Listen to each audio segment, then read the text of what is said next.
podcast is part of the Sports Social Podcast Network.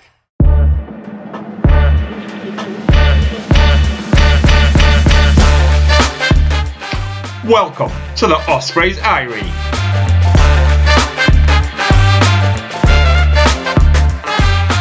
Hello and welcome back to the Ospreys Eyrie podcast. The podcast that, much like the Ospreys when Luke Morgan is playing, is down a host this week. It is just Iestyn and I this week. Darren has had to pull out. I like to think he's been yellow carded for multiple infringements in the 22, but we'll leave that to the referees' their discretion. So Iestyn, how are we? Well, Luke Morgan normally gets sent off for a deliberate knock on or something like that, but I'm okay. And yeah. How was Ponty watch this week? Good. They won, and the Whites weren't that bad either. Cam Jones is much quicker than I thought he was. He looks a good player, Cam Jones. One of my key takeaways from it was he is quite quick.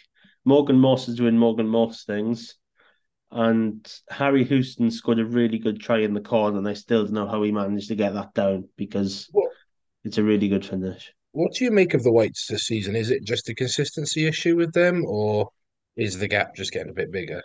I haven't really watched them as much compared to other sides. Obviously, all the games I go to involve Pontypridd, but yeah, it just felt like there was just the odd inaccuracy either in the scrum or the line out, and it kind of lets them down a little bit. But there were some good individual performances there on the weekend, which was quite encouraging to see. And it's always nice to see that our boys are doing well in that setting, and hopefully with the EDC competition, we get them that more competitive game time.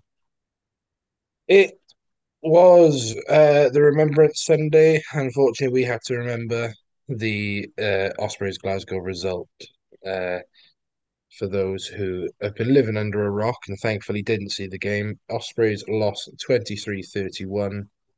Ospreys were leading with 75 minutes gone before total collapse. Justin Tipuric being sin-binned on 77 minutes before one final try took Glasgow to the 4-try bonus point and Ospreys out of a losing bonus point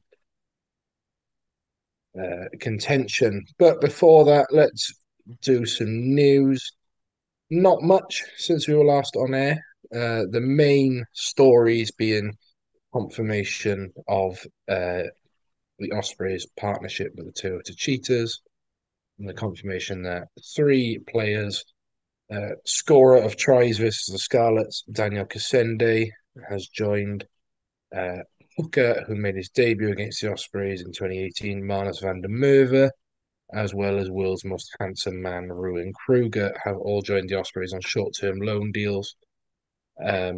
There's lots of things bouncing around about how long they're actually here for. Some people are saying a month, some people are saying a bit longer. The crux of it is, though, they can come back at any time. It's not just them players. It's a working relationship that can be done over any period of time. Yes, how do you feel about our Ospreys debut? Yeah, it's quite interesting to see. Hopefully the Ospreys can see some of these players in action. I think it'd be quite interesting to see, where they are in terms of their own development as players themselves, and you never know, they might force their way through into the side, and they could be here for longer. And I think from what I've been reading, I think they until the Challenge Cup fixtures, and they'll go back to South Africa to play for the Cheetahs because they'll be in the same competition. So I don't know what that would be like for European games in future. If the Ospreys did progress, I'm not sure how would that work if they would be cup tied. But yeah, and it seems exciting, something completely different. I don't think many expected it, but I expected it until the news broke last week. But yeah, it seems interesting, and hopefully we might get to see a little bit of what these players can offer. Yeah, I think absolutely, and I think that if you're one of these people who are saying that it's blocking Welsh player pathway and all this bollocks, you're wrong. It's not, and non-Welsh qualified players coming over has only ever strengthened teams. Okay, we are light on the ground in them positions. Toby Booth has said in every press conference this season that the biggest challenge has been having the lack of numbers in training. You can't do live scrums with people in the right position. You can't do live, 15 on 15 drills. He's trying to alleviate that. He's trying not to the fact that we have to go and train in the Vale with the Dragons, or we have to go train with Cardiff or Bath. That they're the reasons why we do this, and the fact that then we can send the likes of like someone like Lewis Jones or a Harry Houston or a Morgan Morse to Curry Cup rugby, which is a higher standard of rugby than Welsh Premiership. You know, I think people forget that last year the Cheetahs played Ireland on their tour of South Africa. You know, that's the standard of rugby the Cheetahs play. They're not just because they're not playing Pro 14 or Irk rugby now, doesn't mean they're not a fully professional rugby team with fully professional facilities. Okay. I think it's a really good thing. Really hope I get to see Daniel Kasende play. I think he looks a fantastic winger. And it'd be really funny if he scored against the Scarlets again. In other news, it was confirmed that Ospreys' New Year's Day fixture against Cardiff Blues will be held at Dunraven Brewery Field. Happy with that, Iestyn? Yeah, and I think well from the experiences I've been at in Bridgend, they've been quite good ones. It's been a good atmosphere. The streets will never forget the late try against Connacht to win a Pro 14 game back in, I want to say, 2018, where Keelan Giles scored a brace in about 10 minutes. And all of a sudden, Connacht came back into it. Then the Ospreys score in the last minute to cause some interesting celebrations. But yeah, I think it's somewhere in the middle. Of course, Swansea.com Stadium isn't available on New Year's Day, so it's nice to see something involved within the region. Okay, we've had the game in London. Hopefully that is just a one off. So hopefully be able to get a good atmosphere in Bridgend. A good day out on an afternoon kickoff, and hopefully they'll bring the crowd. Yeah, 3 p.m. kickoff on New Year's Day. All season ticket members will be automatically allocated a physical ticket for the fixture, which will be posted before the game. Also, season ticket members will be given a drinks voucher to celebrate the new year on the Ospreys. Also means, geographically, like you said, really good location. Hopefully Cardiff can actually bring some fans this time. It would be nice. Um, you know, Life doesn't exist outside of a CF postcode, according to certain Cardiff fans. But yeah, I can't wait against that. I've only ever had good experiences at the Brewery Field. Um, Ospreys Northampton in pre-season was a classic. Other than that, news-wise, we are a bit thin on the ground. It's been a quiet week for the Ospreys. The only other main source of news would be the joint statement released by the Ospreys today regarding the report on Welsh rugby, which I will pull that up right now. In it, uh, Wales's four professional clubs, Cardiff, Dragons, Ospreys and Scarlets, and the WRPA welcome the findings of the independent review. Essentially, they, are calling for they're backing the new changes and just are welcoming this new sort of form of governance as we go forth. It is not the right platform or the time to get into that report. It's a pretty damning thing. Um, Shame on everyone who's involved in it. Highly recommend everyone to go and read it, and look for people who are a lot more educated on it than us. And I think that's all really we can say on it. Do you agree? Yeah, I've read bits of it, but I wouldn't say I'll be able to. I don't think I'm well educated enough to have a good stab and say something about it off the top, and be confident in saying something about it because well, as you just mentioned, it is a really damning report, and it is awful to see that a governing body has been, behaving and reacting like that, especially in this day and age. People say, "Oh, we've moved on from the olden days," but there's a real good case example of people who haven't, and hopefully this is we can cut the cloth and start again, and hopefully the relationship between the governing body and the four professional clubs can continue. And the one of the things in the statement said that all four professional clubs, so if anyone thinks they're going to try and cut down to three or two, well, they've said in that statement it's going to be four. So tough They've luck for anyone signed who wants two. they've signed a 6-year deal. They ain't going nowhere unless something bad happens. They ain't going nowhere. Right. I think we have avoided it long enough. Ospreys versus Glasgow at the Swansea.com Stadium. Before we get into it, let's just address the elephant in the room from an Ospreys perspective. Andrea Piardi. We had a chat off air. We are not going to do ref chat. Okay, it is a pointless endeavor. If you want to hear my thoughts on Andrea Piardi, go to the Rap podcast, the main one, where I talk about it there. I don't like Andrea Piardi as a referee, and I don't agree with some of his decision making. That is what I'm going to leave it at. And I think Iestyn is very much in the same boat as me regarding Andrea Piardi. Yeah, the probably one of the only reasons I ever started writing was because I want to look at what the rugby players are actually doing instead of having a pop at officials. But as you mentioned, you've gone over it. You've addressed Piardi's performance in a way, and we'll leave it at that. And because I briefly want to come on and speak about rugby. I don't want to talk about referees and what they're Yeah. doing. Rugby Um. is what I want to talk about. So let's talk about that then. Do we want to go in with the positives and then talk about the driving lineouts? I think we should. Dewi Lake, what a man. Yeah, top carries in the URC alongside Gavin Coombs this weekend with 17. 20. I have 29 carries written Oh, down here unless I read the on email. on Rugby Pass. He is down as 29. But if you got 17 from the URC, either way, built different. I just quickly checking. Yeah, 17. Him and Gavin Coombs on 17. So, He had a really I think he had a really good game for me. and I think the lineup worked well as well. And if you look at the second try, the one finished off by Ruben Morgan Williams, he's the first one to pounce on the overthrow. Hmm. And well, it's quite similar to what Dan Sheehan did, except Lake didn't follow up second phase and scored and assist the try.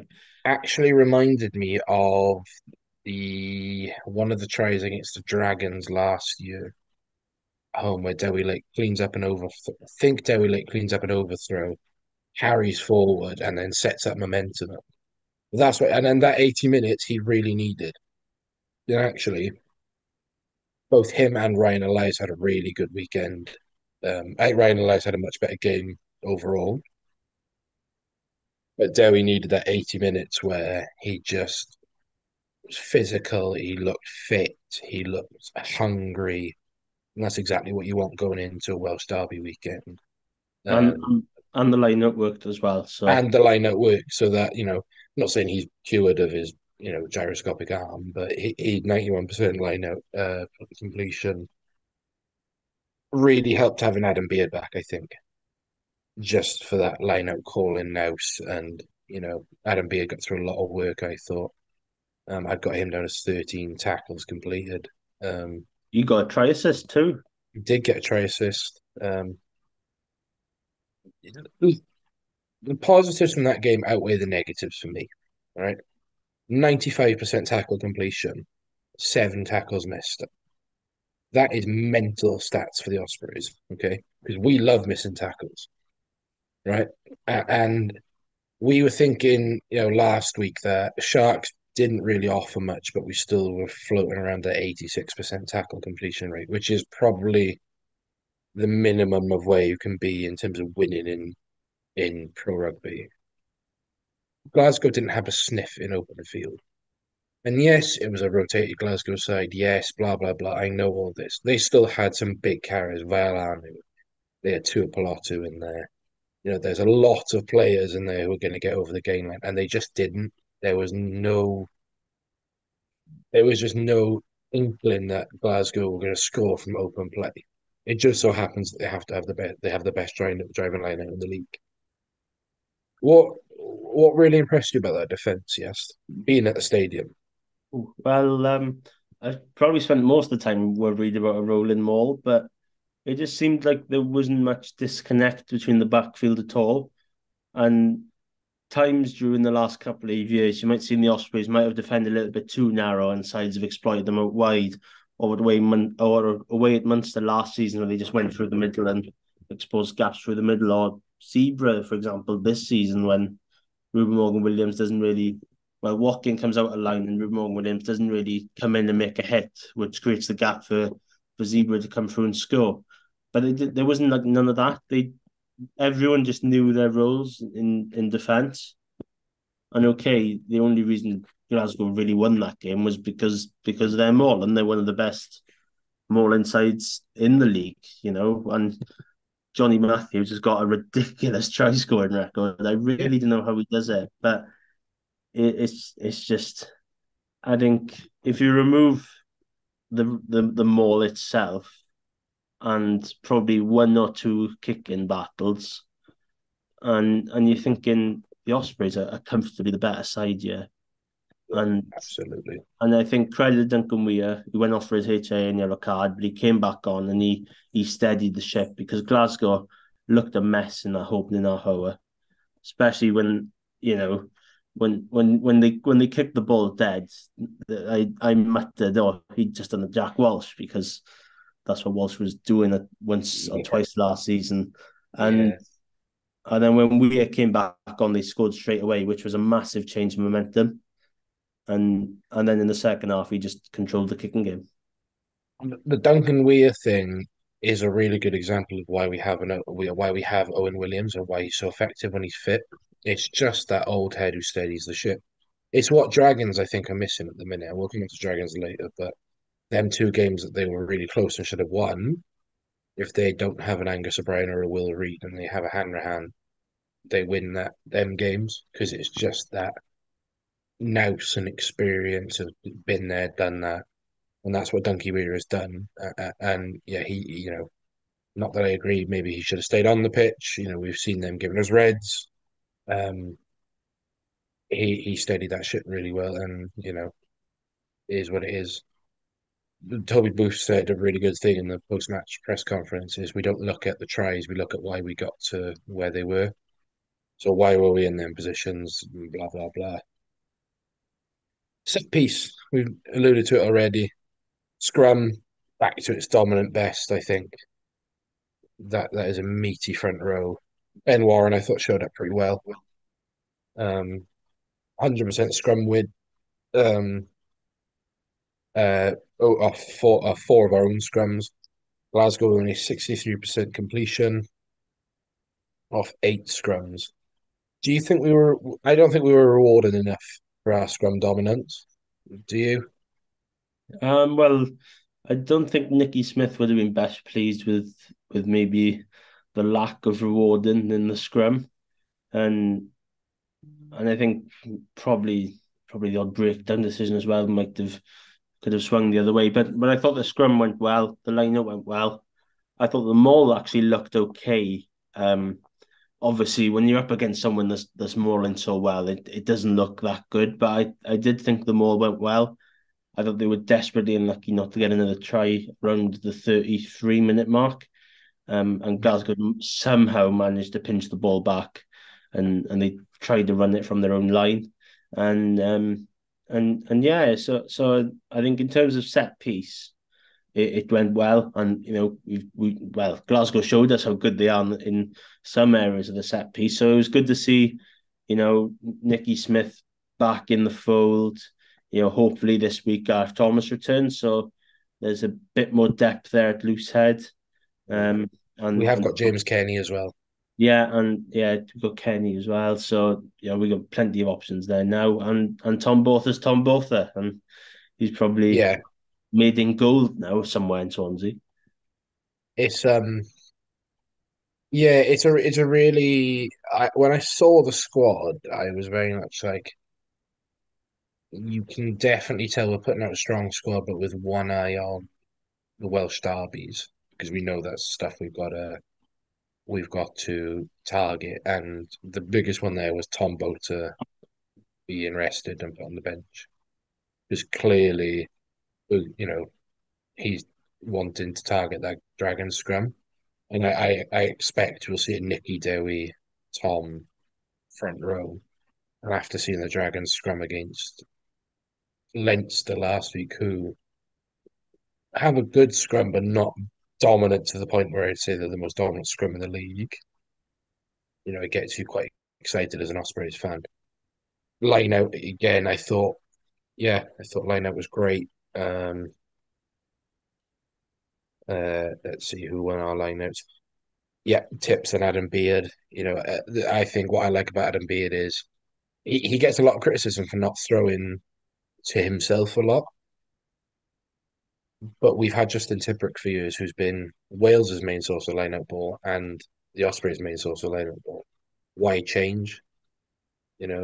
He's liked, he's easy to get up, he's a big guy, he's competitive. Okay, so I have no issues with that. Probably would like to see it a bit tighter next week. Go to that driving maul a lot more. Like you said, really unlucky not to get that try on 33 minutes. Don't know how the ball came flying out, whether they did it legally. Anyone else stand out for you? There was one defensive maul before half time which Reece Davis chomped down rather remarkably. I don't know how he managed to do this, but somehow he came through the middle of the maul and stopped it, which forced a turnover. I think it was around about 20 odd minutes or something around Yeah. there. And I thought he went well. I thought Owen Watkin had a good game as well. Hmm. Switching back in at 12 because someone else had a good game and Kieran Williams went off for HA, and Kieran Williams is just he's such a difference in the attack because I don't think there's many players in Wales that can carry so direct as him, and it's just I don't know how he does it, but I think when Watkin moved in at 12, you could see there's a bit of a difference there because Watkin was a bit more of a distributor at 12 inside of maybe okay he did make a couple of carries, but I think he probably gave the ball out wide a little bit more. When Kieran Williams, he's going to run into someone and probably make a few meters from it. So, but I thought both of those two played well. Yeah, Walking especially for switching between 12 and 13. we do have two clear game plans when Keith is at 12 or when Owen's at 12.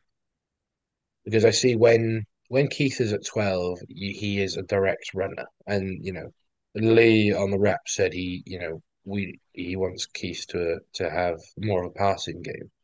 And I do get what he's saying. Keith probably does need a bit more of a passing game, but you can clearly see that when Keith is at 12, he's running hard lines and we're using Nagy as that distributor, then allowing Owen to get out in the wide channels or whatnot. And then when Owen's at 12, you can see we're playing out to 10 to 12 more and then using Owen as a distributor.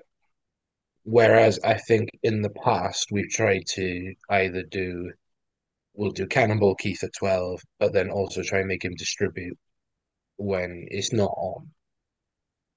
And I don't know. It's probably something that we might pick up a bit more, but I'm definitely noticing that we have two sort of distinct attacking game plans I depending on think who's we've at seen it 12. switch as well at some occasion. I think might have been when Giles scored in Connacht, the first game of the season, because Kieran Williams was at 12 at the time, and he's the one that's passing it at the back to Owen Williams, and that creates that try basically from that pullback pass. So there probably is they could probably try a little bit differently, but But then if you've got someone that's working so well with carrying like that from 12, if you're gaining momentum and getting past the gain line, and then if you can ensure a quick ball, then second phase, you could be in for a treat because, Yeah. you could really set up an attack through that. But it is nice to see the Ospreys attack, working in different ways, where probably over the last few years might have just been a little bit one dimensional. So it is good to see, something a little bit different. Yeah, and then to sort of round out the standout performers again, I think Max Nagy is consistently having a really good season. He's making meters. His decision making seems to be a lot better. Again, he's in that line as a distributor, playing off, using him as a 10 a lot. He's a big guy. He's got a nice pass on him. He's getting Wales Online articles written about him, and you know, invest in Max Nagy stocks now. Another guy you should be investing in stocks in, Harry Deeves. Another big defensive shift from him. Um, he's becoming really hard to drop, I think, and that's a good thing because I think it'll drive Jack Morgan's game a bit more. Jack Morgan was pictured. He's been pictured in training this week. He's in full training. He's had his week off. Um, he's been calling Scarlet's enemies. It's been brilliant. I have been stoking the fire on the Ospreys Irie Twitter account, and I will continue to do so. Apparently, there's a man called Edward Leatherbarrow at the Scarlets now who's I supposedly thought supposed I to be thought it good. was Teddy. His name's Edward. Oh, Who names a child Teddy? We've got Teddy Leatherbarrow at the Scarlets at the minute, who's supposed to, he's having a good season. Former Loughborough Buck Super Rugby player. Um, will be interesting to see that seven battle go on, but I think there'll only be one winner there. That's jumping ahead a few weeks, so but Harry Deeves, 17 tackles on the weekend, becoming really hard to drop, yes. Yeah, and I can see why they took him off to bring on Ratty because I think that was probably something they probably wanted to stop the more, and unfortunately that didn't quite work. But yeah, Deeves is showing why he's deserved a starting place after a really good performance against the Sharks, and he combined with Tipuric to make a turnover during the first half. You had the yellow cap making the tackle and the blue hat coming over the ball doing the turnover, and you felt at times that if Tipuric was a few years younger, we could be having world domination of different coloured caps in a few years. But yeah, it's if they could sign Heckno Van Wyk as a 13, you can have yellow and white. So if I'm not making any suggestions, but it could be the future. But yeah, Deeves is very good, and I think he blended in well with Tipuric, and it's an exciting back row duo, especially when you want to put Jack Morgan somewhere. Yeah, and we'll come on to selection for next week, but I'm finding it really hard to drop him to the bench because it means you drop Ratty. So let's talk about the big elephant in the room, the one that's charging over the line right now, the driving maul. I th It really was an off day for us in that department. We normally do have a good maul defense, and we showed that at times when that Reece Davis one, even them just forcing them into using the ball. I just think it was really unlucky that we caught Glasgow, who do have the best driving maul, at their peak of their powers. It's not more about the driving mauls, it's more about why we got ourselves into them positions. It was really, really frustrating. Um, but it's not something I'm worried about. If we concede two from driving mauls on the weekend, then I'll be worried, I think. What's your view on that? Yeah, we've mentioned already. Glasgow are that's one of their main strengths, and I think as Toby Booth mentioned, the last time we checked, we were good at that. So I don't think he's that concerned about it. And as you mentioned, he said about the ways that they let them in that position. The second one is really harsh because I thought Lake was over the ball and was legal, but he he was a smidge into the side. It was very close, but he was there was not much in it, and it could have gone the other way, which would have been a different ball game because if the penalty goes the other way, the Ospreys clear from their own half and get into Glasgow territory. But instead, Matthews scores from a maul. So there's small decisions like that resulted in the tries. But I think on the whole, I think there was a couple of really silly penalties in the second half in terms of a discipline point of view, um, especially within the last few minutes. But yeah, I'm not overly fussed about them all because Glasgow have done it to many teams. And like I mentioned earlier, Matthews has got a ridiculous try scoring record. I think he scored 5 against the Dragons in the Challenge Cup last year, which is ridiculously impressive. But yeah, if it goes wrong over the next 2 weeks against Welsh opposition, then there's probably a cause for concern. Because if you look at the starting pack, it is very experienced now. And in fairness to Glasgow, with the likes of Valuni, the back rower, and a few other Scottish internationals in the mix, it is a powerful ball. Absolutely. And like I'm not too worried. I'll be interested to see how he looked at the Dragons driving ball on Sunday, which did show up well. Um, so that'll be interesting, but obviously without Wainwright, without Basham, potentially without Screech, although I don't think he has been cited. Um, will be really interesting. I think we've beaten that game to death. Half got to come away with 5 points. With a point. Quite an emotional one for fans on social media and at the stadium.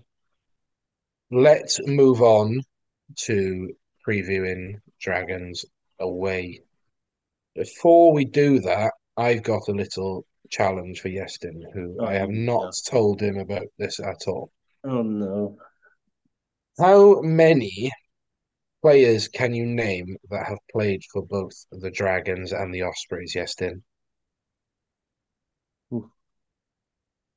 I've got a list to my left currently.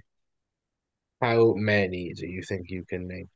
How many's in that list? I'm not going to say name all of them because I've got 1, 2, 3, 4, 5, 6, 7, 8, 9, 10, 11, 12. I could There probably may, there name. may be more. I could probably name about four. All right, oh, hang on, five. Go on. Um, would Ryan Bevington count? Yes, he would. He's not actually on my list, and that's a great Oh, is that shout. an extra point for that? Yeah, go on. I'll give you that one. Sam Parry's one. Sam Parry is one. Yeah. Ian Goch would be one. Ian Goff, and I'm going to put this out there now. Shout out Jamie from the Rat and the Dragon's Lair pod because I completely forgot Ian Goff existed and he had to remind me in the group chat. Yeah, Um, well, Dan Evans would be another. Dan Evans, of course, once scored 4 tries against the Dragons. Yeah, carried the Ospreys for the Champions Cup in 2017-18. Is there anyone else that I've got on the top of my head? Dan Lydiate would be another. Dan Lydiate, of course. It's getting a bit tough now. I've probably missed someone really glaringly obvious, and someone is shouting at their screen, "Oh, you've forgotten him." There's one who's quite famous and quite obvious. Hmm. We spoke about him in the group chat. Oh no, I can't remember who's put what in group chats anymore. I tend to just read them and move on. Please for Dragons. Oh, um,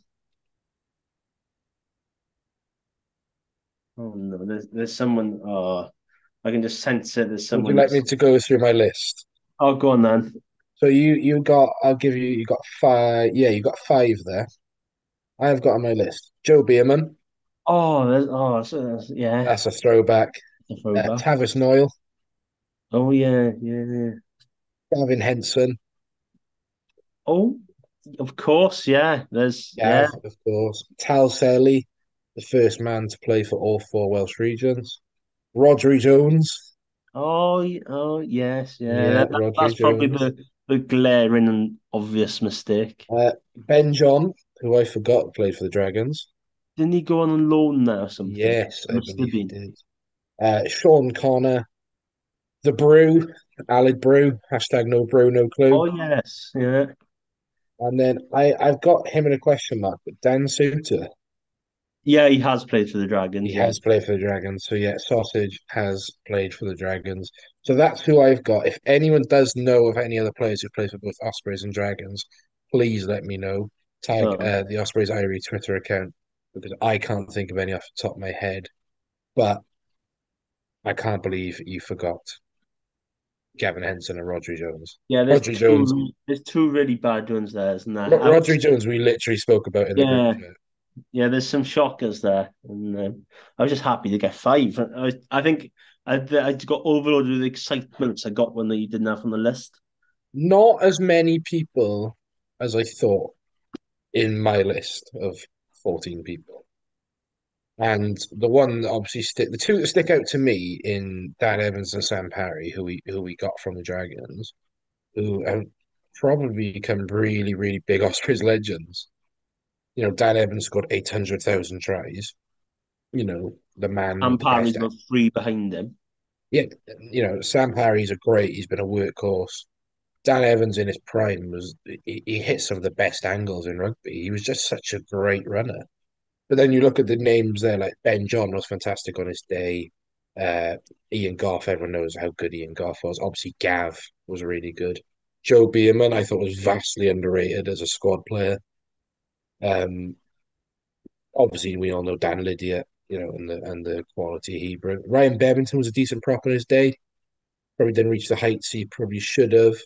Um, Oh, I've got another one. Aaron Jarvis. oh, Javo, of You, course. you mentioned Beverton as a prop then.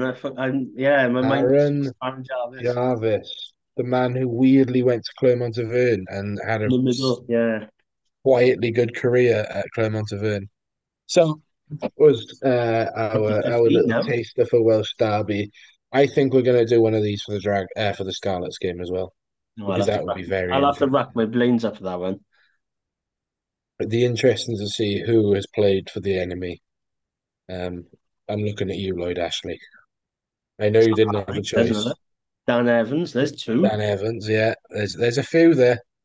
But Yeah. let's move to previewing the Dragons away.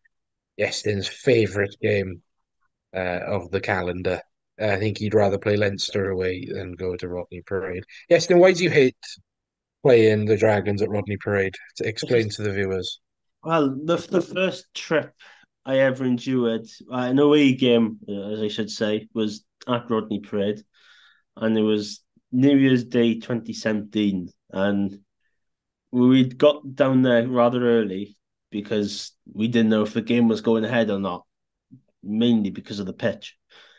But we turned up, and Steve Tandy gets booed onto the field during the warm up, as I assume Dragon supporters wanted the game. Well, I assume Dragon supporters probably thought that Tandy wanted the game off, but there we are. And the game did get underway, which saw, I believe, about 109 kicks from hand. In that one, an absolute crack of a try by Justin Tipuric, I might add, that day. And then Bigger kicks a penalty with about 10 minutes ago, and the Ospreys win 10-0. And that was a good day out, a good trip, and of course, a 10-0 win. But since then, I think I've been to Rodney Parade about 3 or 4 times since, and the Ospreys have won once. And there's been some occasions where you've gone down there, you thought, oh, it's going to be a bit tricky today. But normally the Ospreys go down there for back of a win. And it's normally quite a good win. Last season, they thumped Glasgow at home. And you're thinking, oh, is it, a good chance here to get a good away win? And then they lose to the Dragons. So it's not like I don't enjoy it, because every time I've gone down there, I've had a whale of a time. And it's generally a good atmosphere. But it's just in terms of the results that that have happened down there. It's because the games are normally quite close. Look at the one at the end of the 2019-20 season where the Ospreys really threw that game away. If you think that Saturday was a game that they threw away, then that game in 2020 was the definition of throwing a game away, because that was a game full of errors from the Ospreys in the end. But it's not like I don't enjoy the trip, but I would probably prefer Leinster away, because there's probably more of a chance of the Ospreys going out to Leinster to win than they would against the Dragons, because for some reason the Dragons just got their number for some reason. I just think, and we've said this in our Ospreys group chat that we're in, that the Dragons just seem to turn into prime All Blacks whenever they play us at home. It seems to be the one game a year that they get up for and be like, yeah, this is our cup final, right? And it's so annoying. We went out there last year, we scored a try in 34 seconds, and it was a beautiful try. And that's when I thought, yeah, Jack Walsh, love you. You can stay. Because he runs a lovely arcing line, just cuts through, puts George North in the corner. And I watched the highlights of that earlier, and I had to turn it off after that try because I knew the crumble just came next. And Lake got injured as well. And Lake got injured, yeah. Oh, it's so frustrating. It's so frustrating that I just thought of another Dragon player as well. Ospreys player, Rainier Bernardo. Oh yeah, did he play for the Dragons? He did play for, I'm pretty sure he played for the Dragons. I'm double checking now. He played for the Scarlets. That's No, the he played for the Scarlets. That was the other one. you've jumped a Scarlets. week ahead. Well, I jumped a week ahead. He's still at the Scarlets. That's why. I still at the Cheetahs. That's why I'm. That's why I'm so Well, that'd be a invested dramatic in return him. to the club if we ever shot on locks. So, anyway, yeah, it's just it seems to be that game that the Dragons get up for, and we for some reason get dragged down to a level where we just don't play good rugby. And it's so frustrating to see. Not to go into ref chat, but who was the ref on the weekend, Iestyn? Ben Whitehouse in his 93rd URC game, and How was that man got 93 URC games? he got some praise on Twitter after the Edinburgh Connacht game on the weekend. I can't remember off who, but someone said they had a good game. He is. I have a lot of respect for Whitehouse in the fact that he keeps going, right? I don't necessarily agree with his decision making. I don't necessarily think he's the best on-field referee, nor do I think the best TMO. I don't agree with the abuse he gets as well. I think the personal abuse he gets is stupid. Um, it's just really frustrating when you're in the moment and you've got Whitehouse reffing you. Um, so yeah, we go on from there. It is Whitehouse reffing. Where do you think we can hurt the Dragons? Yes. Now, my only take on ref chat would be there's a lot worse out there. I think. Oh I yeah. I think credit to Ben Whitehouse. I think he's not all bad. But there is worse out there. But back to the rugby. Um, I think hopefully there'll be a bit of attention to the defensive maul in the training sessions this week. So hopefully we can do what Leinster did last week and kind of shut that up, so to make sure that that's not working beyond half time. And you can really have a pop of their set piece from the first scrum, regardless of who's tight dead. And regardless of who's on either side for the Dragons, just go in there. If we can force an early scrum penalty, then that could be key. If you can get the maul rolling, that would be key. And hopefully, and then when the platform is required, I haven't checked the weather forecast yet.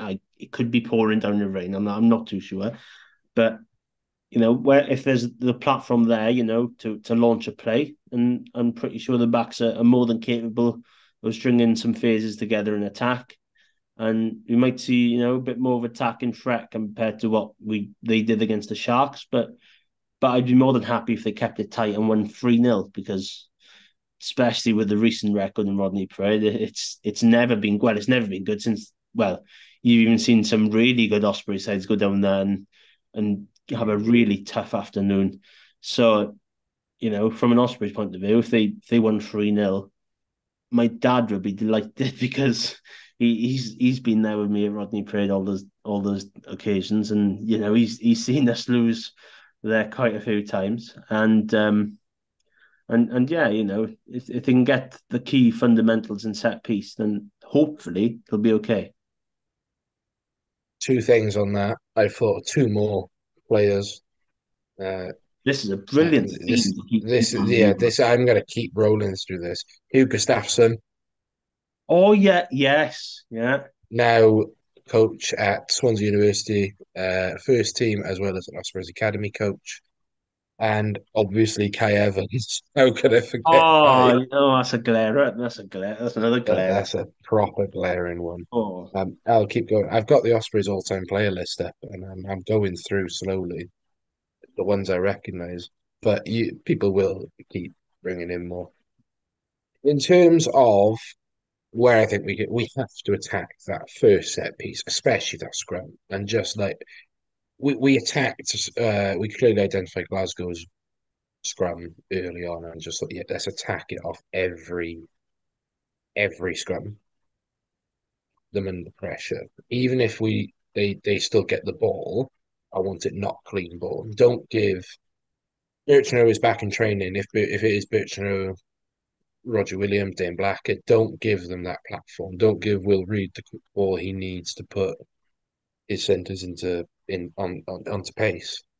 Same with uh the line out as well. Let's target Screech. Let's target George Knott. Dragons back row is depleted, so it looks like young Ryan Woodman will be starting. Let's target him. Right, give him that taste of senior rugby. It's his third game of senior rugby. Let's target that. Yeah, let's send Jack Morgan in on him. Let's get him wrapped up essentially. Because losing Basham Wainwright is huge. So I saw that back row on the team sheet for Dragons last week. I saw that back row. I thought that is a proper meaty back row. Lydia, Wainwright, Basham. So if we can attack them on that, I'll be very, very happy. Um, key position battles then. I think the one that probably be talked about a lot is the two young tens. Weirdly, I'm seeing a lot of Dan Edwards should be starting chat on forum recently. I am fully against that. That's nothing on Dan. It's we need to reward good form, and Walsh has been in that good form. And him going up against Will Reed, I think will be brilliant. Hope Theo Tompkinson has learned to tackle after last time. But no, I think definitely let's stick with Walsh and see how he performs against Reed. What are your thoughts on that battle yeah, in I think particular? yeah, I think I thought Walsh didn't do much wrong last week against Glasgow. Um, so I don't really see why the calls are coming in now for him to be dropped, but I think it'd be a brilliant battle between him and Reed because that's going to be two tens proper going for it, and that's going to be quite exciting to watch. It's going to be interesting to see whichever one of the three nines that the Dragons pick against Ruben Morgan Williams. That should be interesting, especially in the tactical kicking aspect. And then, well, as you mentioned, up front that's going to be huge, and probably the battles between someone in the back row like a Harry Deeves or a Justin Tipuric against someone maybe a little bit inexperienced like Ryan Woodman. So that's certainly a couple of battles to watch. Let's look to that back row battle then. Dragons may revert to tight, maybe bring George Knott back into that back row. Is Ollie Griffith fit? Is Keddy fit? Dragons are really depleted in that department, whereas we are probably up to full strength for once. Um, looking at definitely something like I think we're going to be looking at we're going into squad predictions now, but I think we're looking at Tibbs, Jack Morgan, Morgan Morris, Rowe. I mean, wow, wow. Yeah. Anything more to say on quality of that back row? Well, there's just a lot of depth there, really, and it's nice to have and nice to see. Um, it's quite a luxury that you've got someone that's captain Wales of the World Cup with two really good flankers, in his way when he's resting or playing for the national side. And yeah, it's tough if we were to bring Jack Morgan back in. It's tough on Deves because he's played really well during the start of this season, and yeah, it's going to be a really interesting one, I think. Especially come team selection because Toby Booth has got a lovely selection headache there because there's a load of options, including someone like Ratty, or there's another option that you could stick in a six if you maybe want in for a little bit more in the line out, and yeah, it's just really interesting to see what will happen this week because it's tough. I'm finding it really tough to narrow it down to four unless I want to go all Springbok and pick seven on the bench. Where are Ospreys vulnerable then? Is it too obvious just to say drive them more? I think the Dragons will probably hunt that after looking at it from last week's game. Um, Maybe potentially in the back three defensively, but as we saw last week, the Ospreys were quite good defensively. But knowing the Dragons, they will click on the weekend, and it will probably see Rio Dyer just running rings around everyone. And but probably just that driving maul would be a real concern from last week. But obviously depends how well the Dragons play on the weekend because they haven't looked too clever in attack throughout the season. No. And Jamie Phillips, long-time suffering Dragons fan and host of Rap and Dragons Lair, has noted that there just seems to be no cohesion in attack. You've got great players in that back line. I expect Kai Evans to be back. I think. I'm not sure. Maybe, does he start at 10?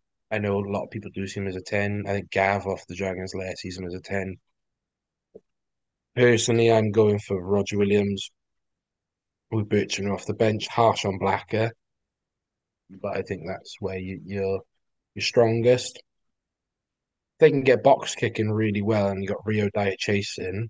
That can cause Ospreys a lot of headache, which is where Giles not being fit is tough. Prother's had a quietly good season. I think take nothing away from Matt. He's been a really quality operator.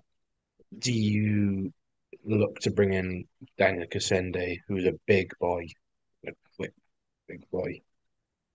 Is where I'm thinking, counter that kicking battle. We know Nags is good in the air. I really want to see more of Max Nagy, you know, just taking high balls. Because if Dragons kick loose, it puts him in a great position. I definitely think, yeah, in the air, we're a bit vulnerable. Around the ruck, we're definitely looking vulnerable. We were bullied quite a bit in that breakdown area. And I think, I hope that Toby and Mark are targeting that as maybe we need to be more physical around that area. It does help with Wainwright and Basham not being available, right? It helps a lot. So maybe that does alleviate some of the issue, but we still need to sharpen that up. Other than that, I think we're going to see an Ospreys of old. I don't think we're going to see much attacking flair on Saturday. I think we're going to target the set piece, get the penalties rolling, and then we're going to go for the corner a lot. I think you're going to see Dewi Lake and toss up between Marnus van der Merwe and Ethan Lewis. Wouldn't be surprised if you saw van der Merwe just to get Ethan making sure he's A-okay for the Scarlets game. And I think we're just going to see a lot of driving mauls. or a variation of that where we maybe put Morgan Morrison on the angle. I think why break away from what works, and it's worked against the Dragons a lot before. I just I can't see us breaking the stereotypes. Let's move into some squad predictions then. Uh, who do we think we'll see at Loosehead? Um, Probably. Oh, I was thinking maybe chuck Gareth Thomas in, but probably Nicky Smith is the safest bet there. Yeah, I agree. I think, Nicky Smith in at one. yeah, Number two, hooker. Derry Lake. It There we seems look to start. Yeah, it seems that wrap him in cotton wool. yeah, make sure he doesn't get himself hurt, and they should be okay. Tight head, are we seeing the return of the Stellenbosch sniper? Yes, we are. Both is back in, and Daughter is back in. yeah, we're Beautiful. starting. Locks, I think we're going to see the same lock pairing. Yeah, I agree. The pairing you've been longing to see for 2 seasons now. Yeah, I've spent a lot of time off record talking about how much I wanted to see that partnership. So let's give them a run of games. Pro, Oh, here we go. The first real decision that we might easily disagree with. This is a tough one. Or I don't think he dropped Tiprick in the form that he's in. Not even to the bench. Oh, that is tough. Because last season, when things were going well, you had a lock at 6, then the two open sides. But now I'm edging towards maybe either Tiprick or Morgan at 6, with the other one at 7 and Morgan Morris at 8. yeah, that's what I'm going for. I'm going for a Jack at 6, or Tips at 6, Jack at 7, and then a Morgan Morris at 8. I don't think we'll see any other variation of that. I think Deeves will drop to the bench. Um,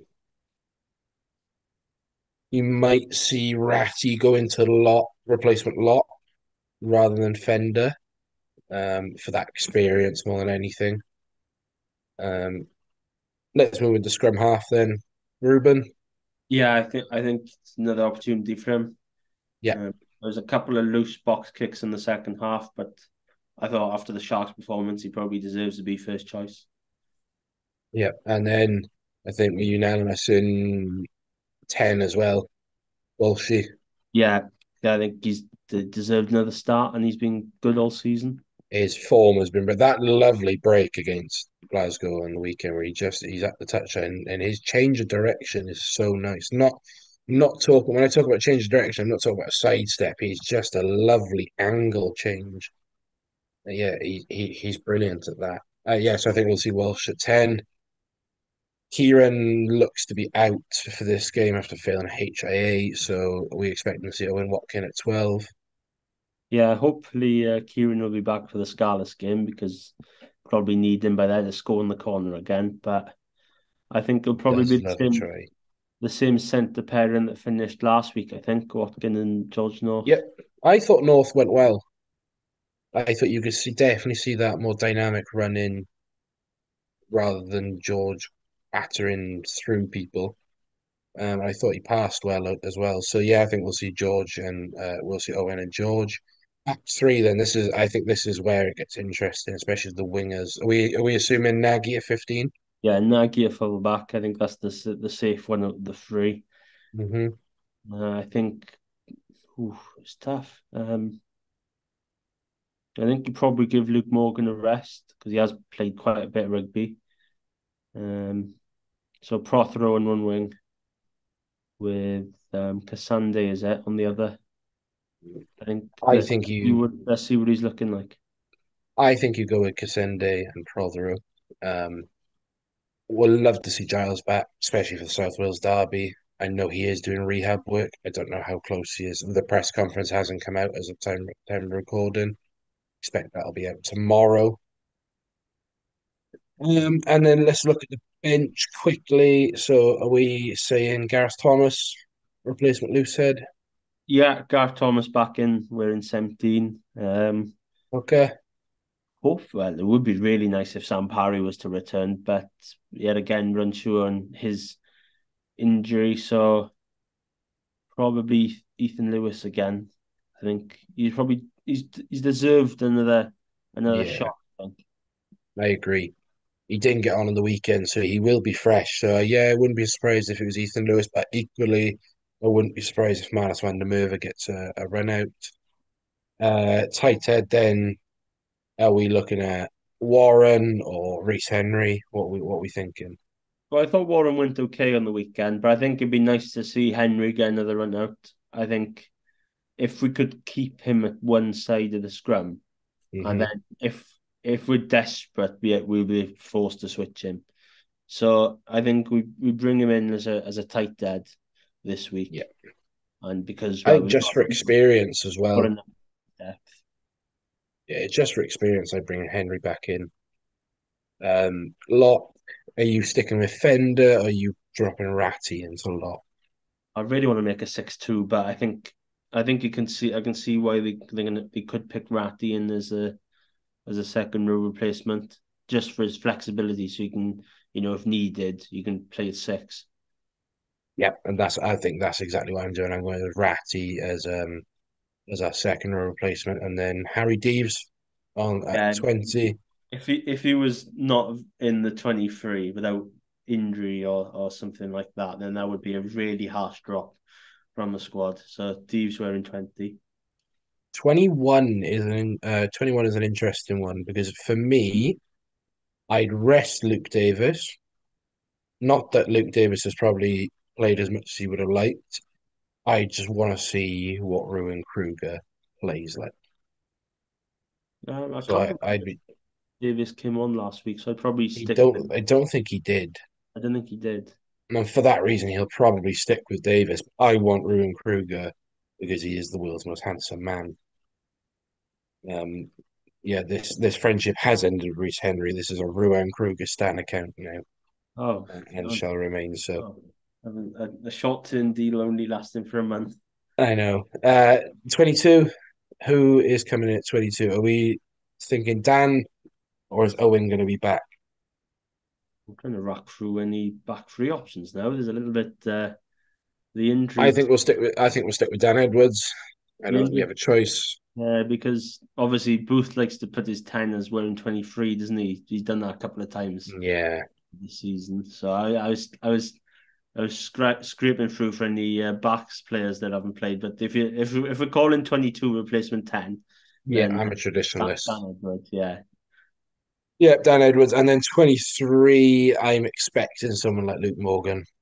If he's not playing, equally could be Matt Prothero. Yeah, take a pick of a back three player. Um, is I, Iestyn Hopkins fit? Be a weird one to drop Iestyn Hopkins in his first game, but you know, yeah, we'll see. probably someone like Luke Morgan or and whichever wing I haven't selected in my side. Be nice to have Alex Cuthbert back, but that's looking more like a long-term injury now. Um, we might not see Cuthbert back this side of Christmas. Although he's doing some great punditry on Scrum 5, I will give that to him. Yep, so that is our Ospreys squad for the weekend for Dragons away. Yes, then very quickly, what is your score prediction for Saturday or Sunday? I can't remember what Saturday. day. Saturday, that's the one. I'll kick off. I'm probably because I've been talking with the Ospreys for the last hour. I'm a little bit more confident than I was about an hour and a bit ago. I think it's going to be a real close game. I think the Dragons will have a point to prove after the start of the season they've had. Losing at home to Edinburgh and Cardiff. In probably games that they could have easily won another day. All right, the last two games were quite tricky against Munster and Leinster, but I think they will try that. They will turn up and they will play better than what we've seen. But I just think if the Ospreys can get that foothold up front, then hopefully they'll be fine. So Ospreys by 5. I have gone very similar. I've gone Ospreys by 6. I'm sticking with my prediction from Rap on Monday night. I just think that the penalty count will just mount up in the Ospreys' favour, especially in that set piece battle. I want to be proven more wrong by the Ospreys though when they go out and win by more and put a statement down for the West Wales derby. But I just want to get the dub first. I want the 4 points at a minimum. Anything else as we go into next week? I don't think so. It is the big one after the Dragons game. Ospreys with Scarlets on the 26th of November. Keep your eyes peeled and ears tuned for any announcements regarding podcasts and Twitter beef between myself and Hugh Griffin. But other than that, get down to Rodney Parade if you can. Yes, then are we via player or are we free to air on Saturday? We are on Viaplay. So Viaplay only on the weekend. So if you can, get onto that. If not, get down to Rodney Parade. Tickets are selling fast. Any info, Osprey Supporters Club, always the best place to go. Iestyn, you're contactable on Twitter. Iestyn, remind me of your handle. Iestyn_Thomas21, I think. Iestyn_Thomas21. You can contact Darren at True Osprey. He's done some wonderful work with DJ Russo, talking about the Toyota Cheetahs partnership. So go check out Darren's stuff on that. You can find me at James Reese 8 on Twitter, and I also run the Ospreys Irie Twitter account. Which reminds me, I need to change the banner for this week. I need to find another photo of Reese Henry. You can also find me every Tuesday morning on the Rap podcast, hosted by Lee, Jamie, Harwin, and myself. All the links are down below. Get Harley, unless. No, I said Harley. I said and Harley. I thought you said Carwin. Then that must be your. Oh, did I say Carwin? Oh, I did. I Stuff. was listening to the Cardiff Central podcast earlier. That's why. Harley, I apologise. Actually, I don't. You're a Cardiff fan. That's just harsh. With Harley on the Rap podcast. I don't think there's anything else to plug other than don't forget to subscribe, leave a rating, watch on YouTube as well. And we will see you hopefully back up to a full squad next week. We will see you next week where we will talk about the Dragons game and we'll preview the big one, the West Wales derby. Hope you all have a wonderful time this weekend and we will see you then. Goodbye.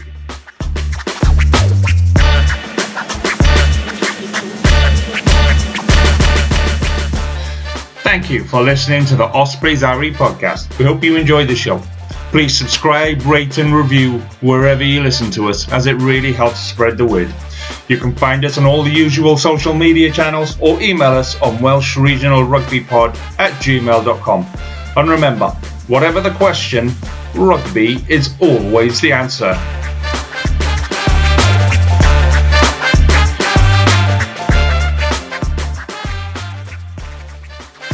Sports Social Podcast Network.